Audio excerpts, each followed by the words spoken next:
So, I mean, go into a little bit more detail. Like, so when does when does someone really need you? Like, when should somebody be picking up the phone? At what stage, really? Well, let me say this. Most of those calls come from lawyers, not necessarily clients. Lawyers who recognize that there's a SLAPP issue and that they're not experienced enough to handle it. They bring me on as co-counsel. And the earlier, the better.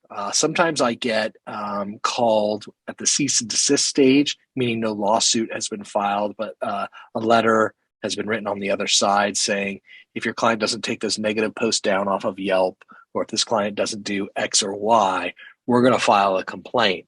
And a savvy lawyer on the other side of that letter will recognize the anti-SLAPP issue and bring me in. And so I'm brought in anytime you're dealing with online speech or speech concerning a public issue or touching upon someone's right to file an action in court or someone's right to access local elected officials. So, give me an example. Is that someone threatening to file a lawsuit? Or, hey, if you don't respond, I'm going to file like an attorney saying I'm going to sue you. Like what, I know that there are sometimes attorneys do it without realizing it, can very easily make that mistake, right? Yeah. Yeah, I mean, let me give you an easy example. I have a case pending right now where there was a bar in Fullerton that is mired in controversy because someone alleged they got date raped at this bar in Fullerton. And protests have been happening about the bar not having enough security, et cetera. And I represent somebody who wrote one email to the Fullerton City Council saying, "Dear council members, this is happening at this bar. Do something." And my client was sued for defamation.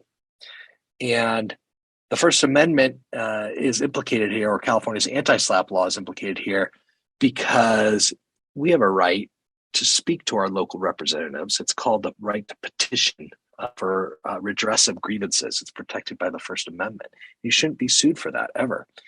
And so for this particular client, because he was sued for that one email, we were able to file an anti-SLAPP motion, which, by the way, freezes all discovery. So it reduces the costs of litigation. And we'll have an anti-SLAPP motion heard in a couple months in Orange County.